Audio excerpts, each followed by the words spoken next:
for today's video, we will be discussing about the respiratory chain and oxidative phosphorylation in biochemistry. Okay, so just a few introduction. After a meal, so after natin kumain, generation of energy will take place in three phases. First is through the digestion, which is the breaking down of large molecules of food into simpler units by different enzymes such as amylase and lipase that can be found in your saliva. This is just a preparatory stage, and in this phase po, no energy is produced pa.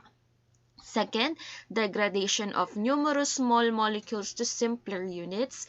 Amount of ATP generated in this phase is smaller compared in the third phase. And then for the third phase here, we have the cellular respiration, which is the main focus of our discussion today, which includes the TCA or the Krebs cycle and the oxidative phosphorylation. Here in our discussion, we will be focusing more on the Krebs cycle and just a few information regarding the oxidative phosphorylation. Okay, speaking of cellular respiration, this is a metabolic pathway that uses glucose to produce adenosine triphosphate or ATP, which is the main energy source of our body. This is an organic compound that the body can use again for energy. One molecule of glucose can generate a production net of around 30 to 32 or up to 36 ATP units. So that is just one molecule of glucose. So just imagine how many molecules of glucose that is inside of our body, and then this will generate that amount. Okay, and then just a brief background regarding cellular respiration. This is one of the metabolic pathways that uses glucose to produce energy. And of course, ATP, ano ba ang kanyang purpose? This is required for many reactions in our body. So marami nga pong reactions na nangyayari sa loob ng katawan that cannot happen without this energy, which is known again as adenosine triphosphate. So just a brief overview once again. So first here we have your glycolysis, which is discussed during the face-to-face discussion. And then after glycolysis, another pathway is the citric acid cycle, which is the Krebs cycle that happens in the mitochondrial matrix. So here in this part, by the way, glycolysis actually happens in the cytoplasm of the cell. And then again, the citric acid cycle or the TCA cycle, or otherwise known as the Krebs cycle, happens in the mitochondrial matrix here in this part. And then we also have your electron transport chain or the oxidative phosphorylation, which happens naman in the inner mitochondrial membrane. So here is the part which is known as the inner mitochondrial membrane.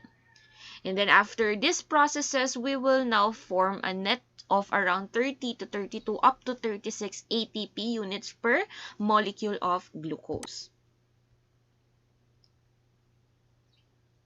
So just a brief overview and review regarding glycolysis. After glycolysis here, so once glucose degrades, the final product will be pyruvate. Again, once our glucose degrades, the final product will be our pyruvate. So here, one molecule of glucose. After this process known as glycolysis, the final product here will be pyruvate. So there are many different fates of pyruvate. So meron siyang iba't ibang pwedeng puntahan after glycolysis. So, in the absence of oxygen, known as anaerobic condition, again, absence of oxygen, wala daw oxygen, anaerobic condition, the pyruvate can be converted to lactic acid or ethanol, depending on the organism. So, in humans, commonly, pyruvate will turn to lactic acid in our body. Like, for example, when we are going upstairs and then nakakaramdam tayo nung parang slight na mahapding feeling kapag umaakyat ng dire-diretso, possible po yung pyruvate have turned into lactic acid, hence the sensation na parang mahapde. Also, in the presence naman of oxygen, so there is oxygen here, aerobic condition. This pyruvate can be converted to a molecule known as the acetyl coenzyme A, or simply known as acetyl-CoA, that is able to enter the citric acid cycle or the Krebs cycle. So again, there are two fates of pyruvate after glycolysis. First is in the absence of oxygen, anaerobic. Pyruvate can turn into lactic acid or ethanol depending on the organism. And in the presence naman of oxygen or the aerobic condition, it is converted naman into acetyl coenzyme A, which in turns will enter the citric acid or the Krebs cycle.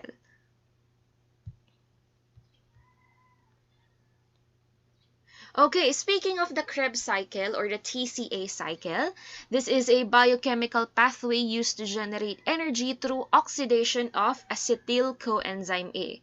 Additional function niya is for the synthesis of NADH and in the production of amino acid. Please take note that the Krebs cycle happens in the mitochondria of eukaryotes such as humans and the cytosol of prokaryotes such as bacteria. So this is the whole Krebs cycle. So what you will need to do as the student is to memorize the pathway as well as the different enzymes that will be included in each conversion. So, the Krebs cycle actually starts with acetyl coenzyme A, but something needs to happen first before this can be triggered. So, first is, of course, the glycolysis, which is the conversion of glucose to a more simpler unit such as pyruvate. Take note that your glucose is a 6-carbon compound. Upon glycolysis, glucose will yield 2 molecules of pyruvate, which is a 3-carbon compound here. Okay, so pyruvate now will again have two possible fates. First is the conversion to lactic acid, and then the other one naman is through the conversion of pyruvate to acetyl-CoA. Acetyl-CoA, you can have this product using the enzyme pyruvate dehydrogenase complex. Again, pyruvate can be converted to acetyl-CoA using the enzyme pyruvate dehydrogenase complex. Upon this reaction, you will yield 1 molecule of carbon dioxide and 1 molecule of NADH. Take note again, pyruvate is a 3-carbon compound. Upon the conversion of pyruvate to acetyl-CoA, acetyl-CoA now is a 2-carbon compound. Okay, next step natin here is the conversion or the combination of acetyl-CoA plus oxaloacetate. So both of these molecules will be combined, and then the final product of that, the combination of acetyl-CoA and oxaloacetate, which is a 4-carbon compound, you will have here now citrate. Again, combination of acetyl-CoA and oxaloacetate, you will yield citrate. And take note, acetyl-CoA, 2-carbon. Oxaloacetate, 4-carbon. So upon combination, you will now have again 4 plus 2, a 6-carbon compound, again known as citrate. Next, citrate now will be converted to isocitrate using aconitase enzyme. Again, citrate will be converted to isocitrate using the enzyme aconitase. Next, isocitrate now will be converted to another compound known as alpha-ketoglutarate. Alpha-ketoglutarate po ang mangyayari upon adding the enzyme isocitrate dehydrogenase. Again, citrate, aconitase, isocitrate. Isocitrate can be converted to alpha-ketoglutarate using the enzyme isocitrate dehydrogenase. And then, upon the conversion of isocitrate to alpha-ketoglutarate, there will be a reaction here such as NAD, and then this will be converted to NADH. And then we will also yield 1 molecule of carbon dioxide, or we will release 1 molecule of carbon dioxide. Take note guys that citrate and isocitrate are 6-carbon compounds. And then since nag-release tayo dito ng isang molecule ng carbon dioxide which contains carbon, the final product here, which is the alpha-ketoglutarate, will just be a 5-carbon compound kasi nabawasan ng isa dahil nag-release dito ng isang carbon dioxide. Next step, alpha-ketoglutarate will be converted to succinyl-CoA using the enzyme alpha-ketoglutarate dehydrogenase. Again, alpha-ketoglutarate can be converted to succinyl-CoA using the enzyme alpha-ketoglutarate dehydrogenase. Upon the conversion of these two molecules, we will also be yielding a reaction of NAD to NADH. And we will also release another carbon dioxide molecule, just one.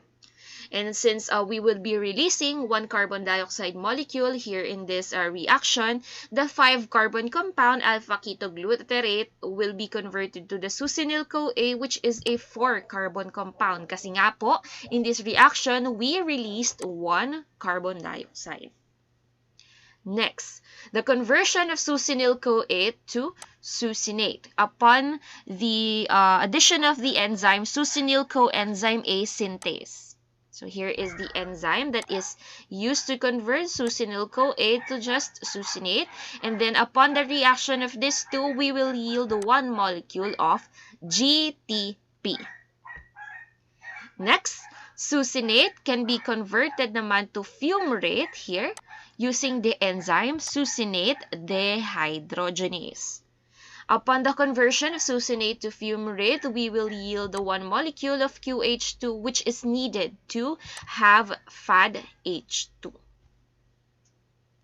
Next, fumarate can be converted back to malate using the enzyme fumarase. Again, fumarate can be converted to malate using the enzyme fumarase.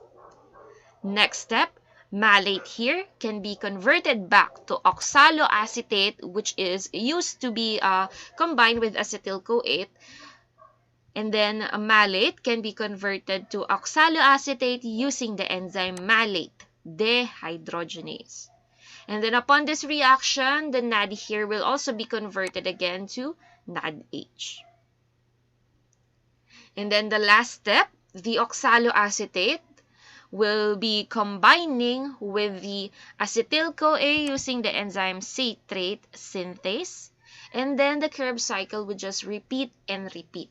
Take note again that one glucose molecules will yield a 2 pyruvate molecules. So this can actually happen twice. So one glucose molecule can enter this citric acid cycle or Krebs cycle twice, since there will be 2 molecules of pyruvate here.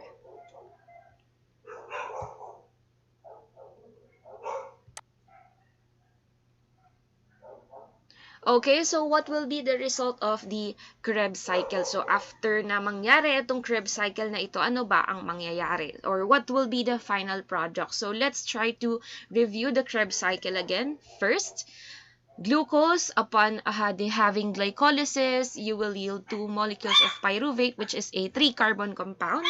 And then pyruvate can be converted to acetyl-CoA, again using the enzyme pyruvate dehydrogenase complex. This will yield products such as carbon dioxide and NADH. And then, acetyl-coenzyme A will be a 2-carbon compound since nag-release tayo dito ng carbon dioxide. Acetyl-CoA will be combined with oxaloacetate using citrate synthase. And then, upon the combination, you will yield citrate, which is a 6-carbon compound. So, for 2 plus 4 equals 6-carbon compound citrate. Citrate can be converted to isocitrate using aconitase. And then isocitrate will be converted to alpha-ketoglutarate, which is a 5-carbon compound using the enzyme isocitrate dehydrogenase. Here in this reaction, NAD will be converted to NADH and we will release 1 carbon dioxide. Hence, kung bakit nabawasan from 6 papunta sa 5. Next, alpha-ketoglutarate will be converted to succinyl-CoA using the enzyme alpha-ketoglutarate dehydrogenase. And then in this reaction, we will yield another reaction, NAD to NADH, and we will release 1 carbon dioxide molecule. Kaya, from 5 carbon, nag-release ng isa, minus 1, naging 4 carbon compound na lang ang succinyl-CoA. Succinyl-CoA will be converted to succinate using the enzyme succinyl coenzyme A synthase, which will yield GTP, one molecule ng GTP. Succinate will be converted to fumarate using the enzyme succinate dehydrogenase. In this reaction, we will yield one molecule of QH2, which will be further converted to FADH2. Next, fumarate will be converted to malate using the enzyme fumarase. Next, malate will be converted to oxaloacetate using the enzyme malate dehydrogenase, and in this reaction, NAD will also be converted to NADH. And then the cycle will just repeat, so just a combination again of acetyl-CoA to citrate, and then the rest will repeat.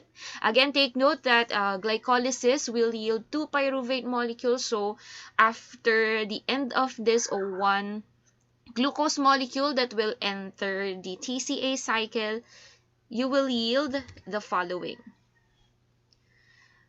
So, yung isang ikot ng ating TCA cycle will yield 3 NADH, which is this is the first one. Here is the second one. And then here is the third. Next, we will also yield 1 FADH2, which is here. And then we also will yield 1 GTP here. And 2 carbon dioxide molecules, which is this one here and this one.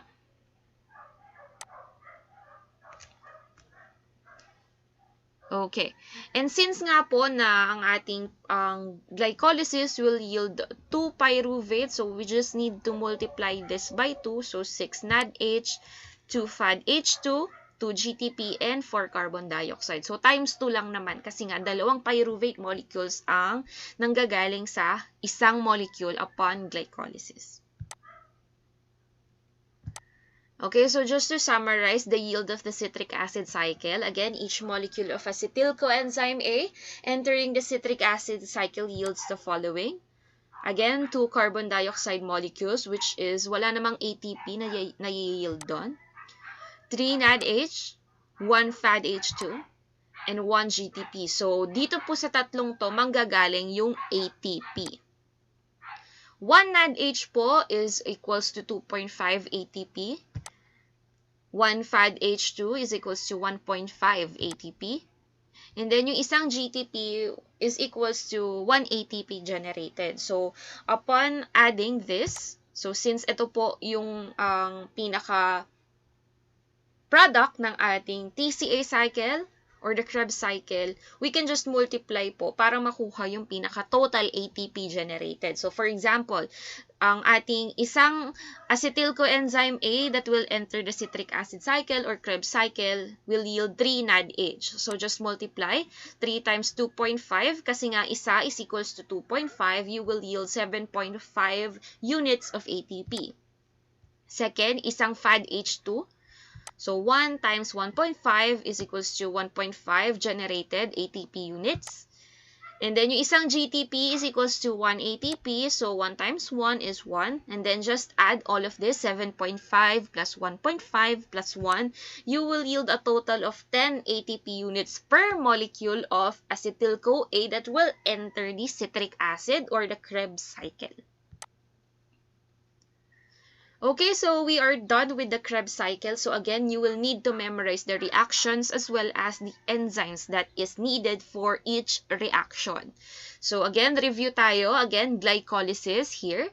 And this is the TCA cycle or the Krebs cycle, again, which happens in the mitochondrial matrix. Then after this TCA or the Krebs cycle, we will now have the electrons transport chains or the oxidative phosphorylation, which again happens inside the inner mitochondrial membrane. So, oxidative phosphorylation is a process by which energy stored in the NADH and FADH2 is used to produce energy. So, diba, if you can recall, there are many products po ng Krebs cycle. So, ang dalawa doon is si NADH and si FADH2. These two will enter the oxidative phosphorylation so that it can be used to produce energy. Oxidative phosphorylation has two steps. First is the oxidation step, which includes the electron transport chain, which will be discussed later on, and the phosphorylation step, which is the conversion of ADP plus inorganic phosphate, which in turns will turn it to ATP. So itong illustration na nakikita ngayon in the bottom screen, here is the oxidation step, yung mga electron transport chain, yung complex 1, 2, 3, and 4. And then yung phosphorylation step, which is under the complex 5, which is again the ADP plus inorganic phosphate, will turn to ATP. Okay, so just again, a brief recall. Here is the part of the mitochondrion. Again, ang ating Krebs cycle happens in the matrix of the mitochondria. While po yung ating phosphorylation or the oxidative phosphorylation happens again in the inner mitochondrial membrane here in this part. So, kung i-zoom in natin tong part na ito or the inner membrane, ganito po yung makikita natin. Okay, so here is the inner mitochondrial membrane. In this membrane po, meron tayong mga complexes, which is ang electron transport chain nga natin. Or the ETC, this is a series of protein complexes embedded in the inner mitochondrial membrane, such as yung complex 1, complex 2, 3, 4, and 5. Each of this po, meron pong mga parang pangalan sila, and here it is in the next slide. Just a summary of the components of the ETC. The complex 1 will be the NADH dehydrogenase. The complex 2 will be the succinate dehydrogenase, which contains iron and succinate and oxidizes fad to form FADH. And then we also have your coenzyme Q. Here is the coenzyme Q.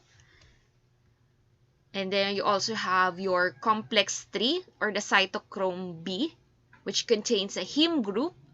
You also have your cytochrome C. Ito naman po yun. And then you also have your complex 4, which is yung cytochrome A naman. And then the last is the complex 5, which is the ATP synthase. So again, that is the summary of the components of the ETC. Kindly read its description. We will no longer be discussing further the oxidative phosphorylation step by step. We will be more focusing on the Krebs cycle for this module. So again, if you have any more questions or clarifications, please don't forget to reach out to your instructor. Take note that we will be having a short quiz regarding these cycles or the Krebs cycle in the next meeting.